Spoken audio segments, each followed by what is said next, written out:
Hey guys, Darkovika here. I'm back. Hello.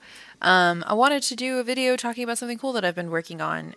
You guys may have noticed that I've been doing or playing through interactive fiction called The Fog Knows Your Name. It's a game that's found through Choice of Games, specifically that label, which I talked about in that series. But you know, as a brief thing, Choice of Games is like an interactive fiction novel with a very particular style and look to it because it uses the choice script and the I guess engine. It's not really an engine because it doesn't have everything that constitutes a game engine, but you get what I mean.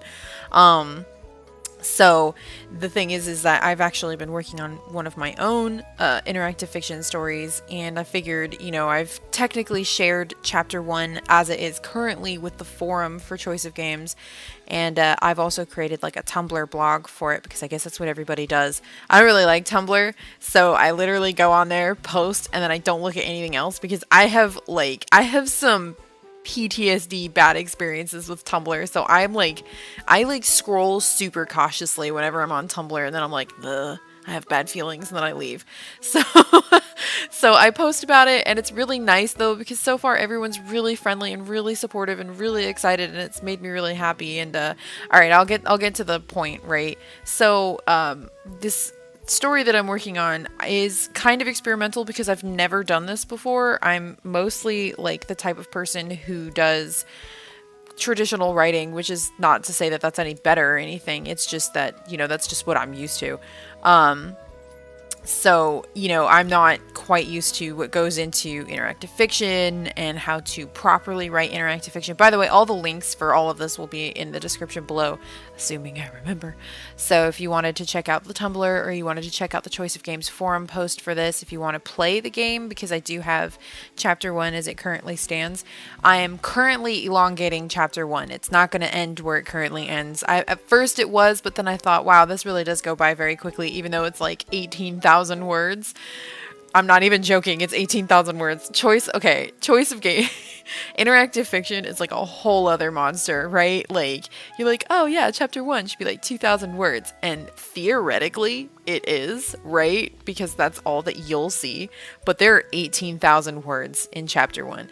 And I think there's like a grand total of even more than that that just doesn't exist or isn't shown right now because it's in my file.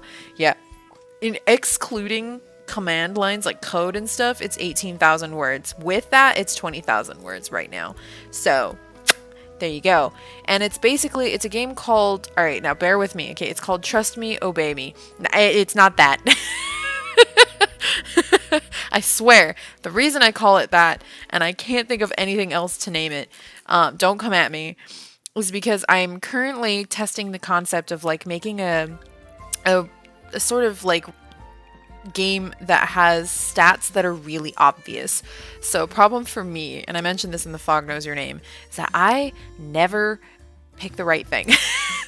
I have to have guides on the side because I will 100% pick the wrong thing every single time. 100%. I will get the bad ending the first try, the second try, third try. I'm just terrible at these. I don't know why. You'd think I'd have like reading comprehension skills that would allow me to do this. I don't. So, so I'm the type of person who like, I think I get it, but I don't know what it is. I don't get it. So I wanted to try to play with something that wasn't quite so dire, that wasn't quite so easy to accidentally get to the bad ending. And of course I can't make it that easy for everyone. Everyone has a different, you know, way that they read and a different way that they comprehend things and a different way that they may think that the story is going to go. And I obviously can't account for that, but this was like the best thing that I could think of was I have two characters and I've assigned a trait to both of them. One is trust and one is obedience, and that's tied into the story. This is a young adult, like PG-13 story. Okay, it's not like that. I would use another word, but obedience is basically the best word that I could think of in the English language. It just so happens that obedience is tied into something else, but So it's very story driven and it's very character driven. And I also decided, because it is a romance story, but the options are so limited to, like, the two main romance options are, there's just two, right? Like, normally when you have a game like this, you would have like multiple romance options to allow players to be able to choose something that lines up with their interests. In this situation, oh, I'm gonna yawn. It always happens at an inopportune moment. Okay, I'm fine. Right. So in this situation, I only have two, but the two of them are tied to a true ending and a, I guess, bad ending. I don't really know what's you know what? It's called the truth ending and the obedience ending, or the trust ending and the obedience ending. That's what I'm going with. Um, excuse me. So that's basically that. And there is stats for your personality, but I wanted to go in the direction that Dragon Age 2 went, where stats were not necessarily going to lock you out of the game, like you were going to die or you were going to have, things that you couldn't succeed at and therefore either lock you into a bad ending just because you weren't focusing on a single stat, right? Like, in a certain situation you want to be sassy, in a certain situation you don't want to be sassy. So I thought, instead of tying in the stats to a bad end or a good end, or something that kills you, I wanted to do something that would allow players to just build their character without any real concern and just have it shape the dialogue. So in Dragon Age 2, depending on how your character talks, it starts to influence how they talk in later parts of the game without you actually choosing anything. Something that I only noticed when I explicitly chose to be like a funny character or a very sarcastic character. And so later in the game, I had less options, but she started being sarcastic and sassy on her own. And I thought that was a really unique way of implementing like a result of your actions. Like, now you don't really get to choose anything; your character is doing it on their own. And so I have 6 stats technically. I have sassy versus serious, reckless versus cautious, and cunning versus brash. I probably could have recorded my screen for this, and I don't know why I didn't, but here we are, alas. So now all of these are just going to basically control like how your character reacts to things later. In the first 2 chapters, not so much, because you start the game off as a child, and I wanted it, obviously you don't have any stats at that point, so I didn't really want to influence things based off of stats, particularly when you haven't even had a chance to choose anything. So there's literally, like, if you choose one sassy, if there's like one option for sassy versus serious, then it doesn't really, there's no way it's hard to put anything that's really going to be like a functioning if statement when everything is at 50% right out the gate, right? So that's one thing that I'm working on with this, is that I just wanted something to be relaxing. Okay, that's basically what this comes down to.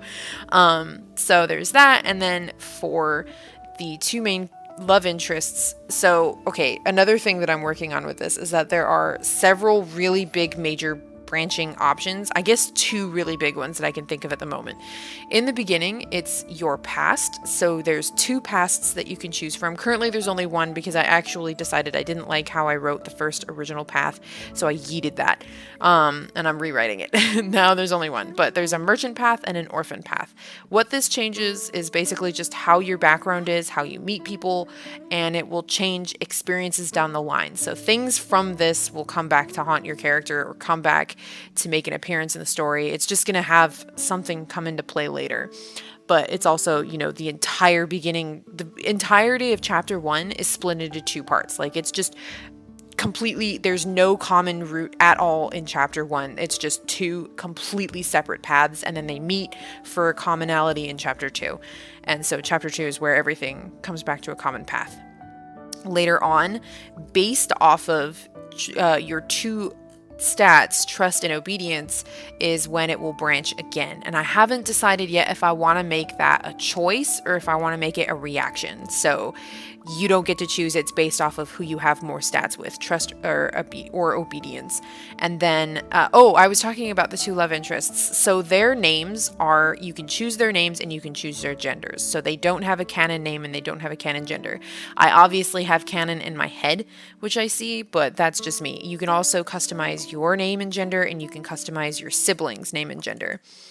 What this has done is made coding this very slow in a way. There's a very particular way that choice script works, which allows this to be done way more easily than if this were done in anything else. But at the same time, I've gotten really fast at typing specific commands. That's all I'm going to say. So just to like constantly get the genders in there. It's very simplified, but honestly, this is just like a fun project. So it's not super out there with customization.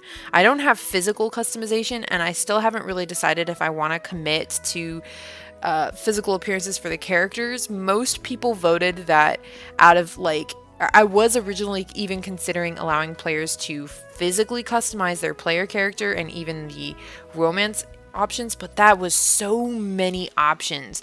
And I've played an interactive fiction where something like that happened, and I was so overwhelmed so fast. I didn't know who was who was I choosing anything for. Like, I didn't know these characters, and I was supposed to decide how they looked. So for me, I just decided to not do that at all. And also, I kind of like the idea of using vague wording to describe characters, because if I describe the way they dress and like the way they look is like disheveled or dirty or clean and wealthy, you're going to conjure up your own images for these. And so I'm playing with that too. I don't know if I'm going to commit to that. I don't know what I'm going to commit to. I don't know how to commit to anything. I'm kidding. So yeah, so that's basically what that comes down to, is just that, like, oh, I didn't talk about the plot. I guess you would want to know that, right? So I could just go ahead and read this straight off of my Tumblr, but you begin your story as a child, setting the stage for an adventure that will unfold around you. Choose the sort of childhood you have. Are you the child of successful upper-class merchants, or are you recently orphaned due to the fast yet short-lived plague of mage rot, and become attached to your childhood friends? Through great tragedy comes an intense future. When you discover you're a dangerous breed of mage, you're whisked away to learn to control your powers. At least you have your sibling, without whom you'd have lost your nerve. Attend college together, choose the adventures that you have, and grow your character from them. When at last you return home, it is to discover that everything has changed. Nothing is the way that you left it. Your past comes back to haunt you. Your childhood isn't over. Familiar faces return in various circumstances, sometimes reliant on a path you choose. Together, you and your sibling will try to find out just how your two childhood best friends have changed, and if they've done so for the better or for the worst. Surrounding both of them, and by extension you, is a terrible mystery that could end in war between your country, Inestra, and the immeasurably wealthy country of Goldoria. I forgot the word country. Three incredibly powerful treasures were stolen from a Goldorian treasure fleet on its way to discuss peace with Inestra, and the rumors say it's the nearly mythological ghost captain of the sea, an entity people know very little of and that has never before gotten involved with matters of the living. Can you figure out who is on whose side, who is lying, and who has something to hide? Will you trust or will you obey? That's basically what that comes down to. So anyways, I am pretty deep in this. Like I said, it's got 20,000 words. That's nothing to laugh at, right? Like I'm in a little bit of a tight spot right now. I'm having a little bit of trouble figuring out how to continue to the next portion of chapter 1. I guess you could say I'm in the middle section of chapter 1. The middle section is always the hardest section to write, the bridging section. So anyways, chapter 1 will probably not be updated until I finish this and the Orphan route, which may be a little while because I only ever get a chance to work at this in the evenings, and sometimes that doesn't happen at all. So anyways, thank you so much for listening to this and watching whatever the heck I put on the screen while I talk about this. But yeah, anyways, thank you again. I hope you guys are interested, and if you want to check it out, I have the links in the description below. You can play through chapter 1 as it currently is and see my writing, finally. This writing thing that I've talked about forever but never shown anyone because I have crippling self-anxiety or self-doubt. And yeah, so let me know what you guys think, and yeah, I'll see you guys next time. Bye.